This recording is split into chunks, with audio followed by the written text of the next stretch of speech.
Hello everyone, welcome to yet another video lecture. My name is Ashwin Joglekar and I am Faculty of Social Science from Resonance PCCP division.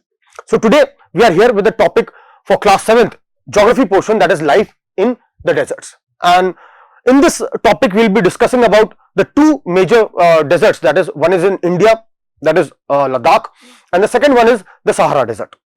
Alright, so let us quickly begin with the chapter. The first part is about your introduction, that is what is a desert. तो सबसे पहले हम यही देखेंगे कि desert क्या होता है एंड क्या है desert. Alright, so you can see here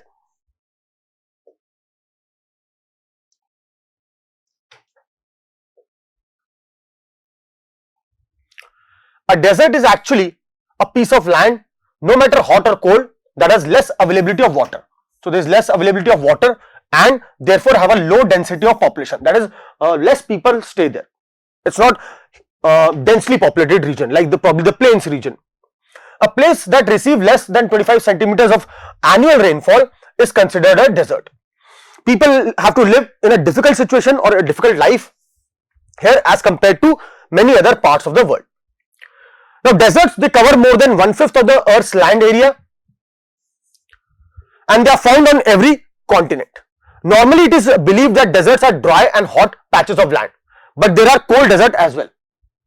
The largest hot desert in the world is Northern Africa's Sahara desert, which we will be looking at in this chapter.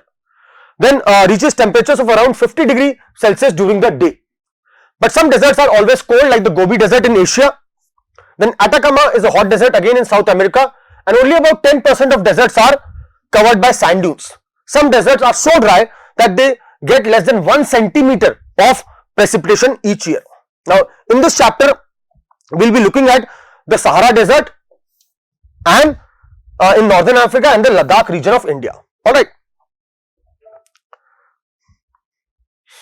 So now this is a map of Africa and you can see the whole northern part of Africa is covered by Sahara desert. Alright. As you can see here through the picture.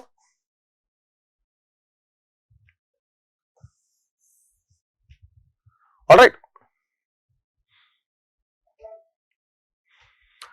So now first of all the location of Sahara desert. The Sahara is the world's largest hot desert and second largest desert after Antarctica in terms of area. It extends to about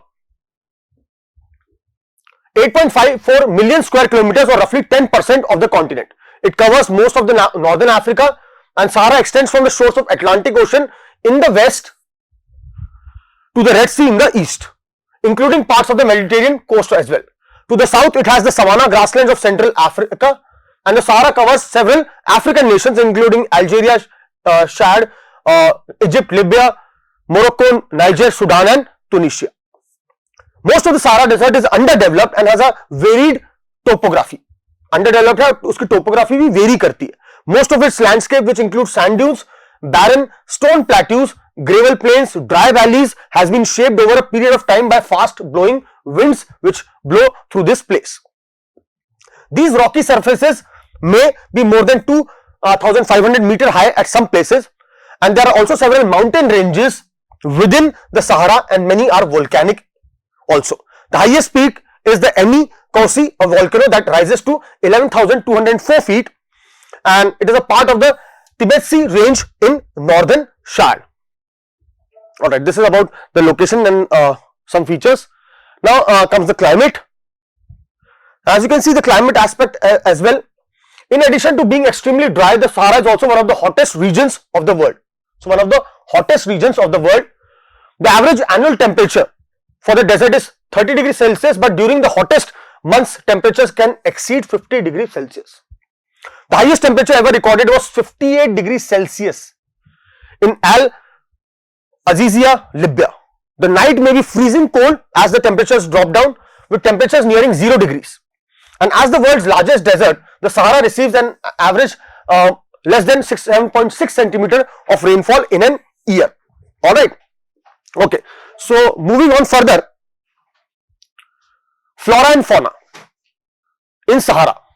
The Sahara's environment requires that the wildlife adapts to the extremely dry condition. So the conditions, because of the extreme type of climate which is found in Sahara, the natural vegetation as well as the wildlife will have to adapt to the conditions. Strong winds, intense heat and wide temperature fluctuations. In the heart of the Sahara, for instance, most mammals are relatively small, which helps to minimize water loss. Most of the animals can survive on small amounts of water and many get all of their water from their food. Some drink maybe once a week and travel considerable distances to find isolated water holes and springs. Camels, hyenas, jackals, foxes, scorpions, many varieties of snakes and lizards are the prominent species living here.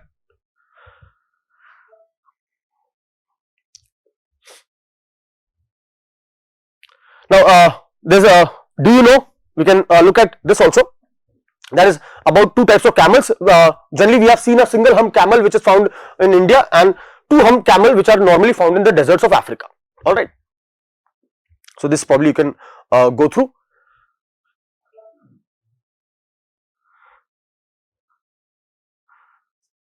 Now, we have the plant species or plant world of the Sahara. That is, the central Sahara is estimated to include 500 species of plant. 500 species of plant, which is extremely low considering the huge extent of the area. According to the size of the area, the variations or the biodiversity which is being found here, diversity of plant species is very less. Now, plants such as acacia trees, palms, cactus, spiny shrubs and grasses have adapted well to the arid conditions, that is the dry conditions which are prevalent here. They have adapted by growing lower to avoid water loss by strong winds, by storing water in their thick stems to use it in dry periods, by having long roots that travel horizontally to reach the maximum area of water horizontally, and to find any surface moisture, and by having small thick leaves or needles to prevent water loss. Plant leaves may dry out totally and then recover as well. So, this is how the plant world in Sahara or the plant species have adapted themselves to the changing conditions. Now comes as human settlements and activities. Now, humans, we can find them everywhere, but obviously in a place like Sahara, it's not densely populated, it is scarcely populated. Human activities are more likely to affect the habitat in areas of permanent water, that is oasis, where permanent water supply is found. Obviously, more people will be staying there. These areas have a good growth of date palms and wherever feasible they are developed as plantations. The settlers, they grow wheat, barley, millets, etc., which require less water. Egypt again is known for its cotton cultivation in certain regions where they have a black soil, the Reger soil or the black soil, which is good for the growth of cotton. The majority of people who live in the desert are located in Egypt, Morocco, Mauritania and Algeria. Although ethnically many different groups exist based on ethnicity, considering the vast expanse of the Sahara, it has one of the lowest population densities on earth. Again, according to the size of Sahara, it has the lowest population densities because of the extreme climatic conditions. The various tribes groups are mostly nomadic, that is nomadic herding probably they practice, that is they are not settlers, proper settlers, but they travel according to the changes in season. The largest tribes are the Tuareg and the Bedouins. Now, the first one is the Tuareg people. Tuareg people are predominantly again nomadic people, that is they move from one place to another place in search of food, fodder for the animals and water also. Mostly in the northern reaches of Mali near Timbuktu and Kidal. The Tuareg are often referred to as blue men of the desert. Blue men probably because of their clothing, because their robes are dyed indigo blue. They live in small tribes with 30 to 100 families and have tamed camels, goats, cattle and chicken which graze the land. Now, family roles. Women, what people that is do? Women process milk, make butter, prepare animal skins, make clothes and bedding from skin which is collect firewood and water. So, most of the work is done by women also. Men, then because it is a nomadic kind of a tribe, so they drive animals and take the responsibility for selling the animals and their produce. Sorry. Men take camels to towns to sell them. returning with millet and other needs which they need for the family. Most outputs are normally consumed by the family itself. The trade is limited, and so are the simplistic lifestyles, because they are not selling more so that they will have more profit and they will have a luxurious life. So their life is simplistic. Now, the second group about the Bedouin people, Bedu, in Arabic language refers to one who lives out in the open, in the desert. In ancient times, most people settled near rivers, but the Bedouin people preferred to live in the open desert. Bedouins mainly live in the Arabian and the Syrian deserts and the Sahara Desert of North Africa. The Bedouins are seen as Arab culture's purest representatives, and the Bedouins continue to be hailed by other Arabs as the ideal Arabs, especially because of their rich oral poetic tradition which they have passed down through generations, their herding lifestyle and their traditional code of honor. The term Arab has been synonymous with the term nomad since the beginning of Islam. The Bedouins are recognized by their again nomadic lifestyles, special language and social structures and culture which they have. Bedouins have a different facial feature by which they can be recognized or distinguished from other Egyptians, and also they generally dress differently from other people.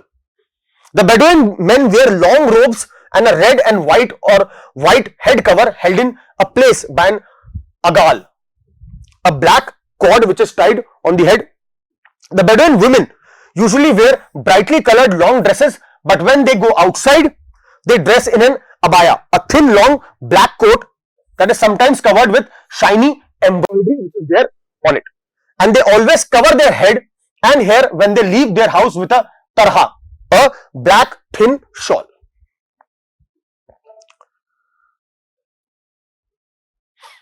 Now, as we will see, again we have noticed that both these tribes generally wear long robes, and again they cover their head. So it was basically a requirement from the protection from heat, sandstorm and dust which is prevalent in the area. Now, how has modernization impacted these people or the area? Impact of modernization. Egypt enjoys a relatively developed tourism industry due to the pyramids which are there present and the Sphinx, which are among the wonders of the world. So because of this, many people flock there to see these. Cairo is the largest city in the Sahara.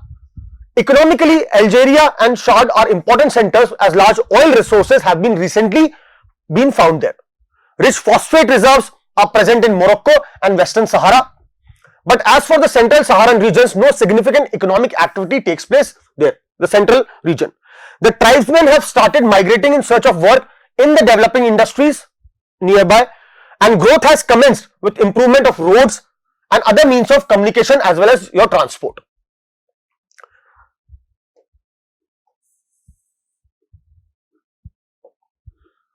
Improvement of roads and other means of communication and transport. Airports, buildings and structures have also come up in urban centers.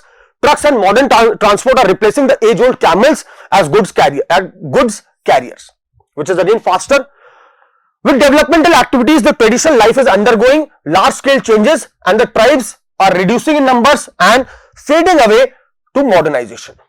Alright, so this is the first part of the lecture, life in the desert, and we will be taking up the life in the cold desert, that is of Ladakh, in the next lecture, the video. Thank you for watching this.